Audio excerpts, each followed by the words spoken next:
Hoje, a gente vai mergulhar num quebra-cabeça psicológico e espiritual fascinante que vem de um texto clássico da filosofia racídica, o Tânia. Ele nos joga de cara com uma pergunta que vai direto ao ponto do que realmente significa ser bom. Pensa só, antes mesmo de nascer, a alma recebe uma missão de vida. Só que essa missão é, na verdade, um paradoxo, um enigma que, à primeira vista, parece não ter solução. É com essa premissa que o Tânia começa sua jornada. Ok, vamos tentar entender isso aqui. Esse é o juramento um tanto estranho que é feito a toda alma antes de ela vir ao mundo. É uma ordem, para ser justo, mas ao mesmo tempo para se enxergar como o completo oposto. Ué, como assim? Como isso é possível? Olha, esse juramento não é só confuso, não. Ele cria problemas bem sérios, tanto na lógica quanto no lado emocional da coisa. Vamos dar uma olhada nas duas maiores dificuldades que ele apresenta. E aqui a contradição fica escancarada. De um lado, a gente tem o juramento celestial mandando a gente se considerar mal. Do outro, um ensinamento fundamental da Mishnah diz exatamente o contrário. Como é que os dois podem estar certos? E aí vem o dilema psicológico. Um ponto central do serviço espiritual é a alegria. Mas, poxa, se uma pessoa leva o juramento ao pé da letra e se considera ímpia, qual o resultado mais provável? Tristeza, depressão. E isso tornaria impossível servir a Deus com alegria. O juramento parece que sabota a própria missão que ele quer estabelecer. Então, a gente chega num ponto crucial. Talvez a chave para resolver esse enigma não esteja no juramento em si, mas em como a gente define as palavras bom e mal. O Tânia nos convida a reavaliar essas categorias que parecem tão básicas. Para nos ajudar, o Talmud nos dá uma espécie de mapa da alma humana, dividida em 5 categorias. Temos o justo, o tzadik, o ímpio, o rasha, cada um deles podendo ser próspero ou sofredor. E bem no meio, a figura mais misteriosa de todas, o Benoni, a pessoa intermediária. Agora, vamos focar um pouco na categoria dos justos, no tzaddik. Acontece que nem esse nível é tão simples quanto parece. O Tânia mostra que existem, na verdade, camadas de retidão. A diferença entre os dois é gigantesca. O tzadik completo é alguém que conseguiu transformar sua natureza má em bem. O mal simplesmente não existe mais dentro dele. Já o tzadik incompleto, apesar de ser justo, ainda tem uma natureza má que foi apenas controlada, subjugada, mas não eliminada. Agora sim, vamos para a categoria que está no centro do nosso mistério, o Ben-Nuni, a pessoa intermediária.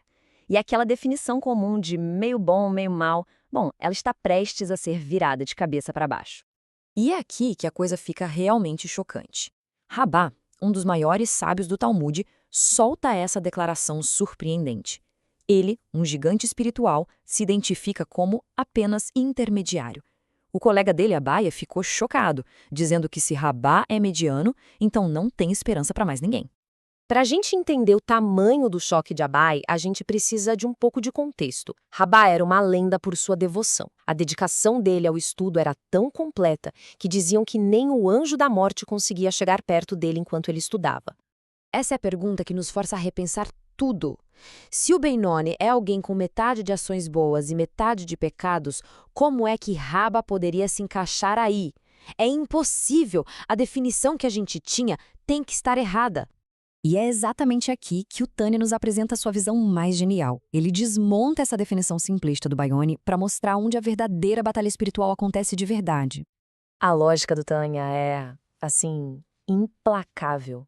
De acordo com a lei judaica, até a menor das transgressões, ou mesmo a omissão de um mandamento como o estudo da Torá, já classifica uma pessoa como ímpia, até que ela se arrependa. Logo, o Benoni não pode ser alguém que peca. Simples assim. E aqui vem a grande revelação. Pro Tânia, o Benônio não é definido pelas suas ações externas, que são perfeitas. Não. Ele é definido pela sua luta interna. A tal maldade não está nos seus atos, mas no potencial para o mal que ainda existe dentro dele. Uma força que ele precisa lutar contra e dominar a todo instante. Ok, armados com essa nova e profunda compreensão, a gente finalmente pode voltar lá no juramento do começo e ver como o paradoxo simplesmente se desfaz. O ponto-chave é este: o juramento não pede para a pessoa se ver como pecadora nas suas ações. Ele pede que o Beonim, essa pessoa de ações perfeitas, nunca se esqueça da maldade em potencial que ainda mora no seu coração. É uma ferramenta para a humildade, um lembrete da batalha constante que define a vida dele. E isso, olha que incrível, resolve o problema da alegria. Longe de causar depressão, essa autoconsciência vira a fonte de um propósito profundo. A alegria não vem de uma perfeição estática, mas da vitória diária na batalha interior. Servir a Deus se torna celebração de superar a si mesmo, momento a momento.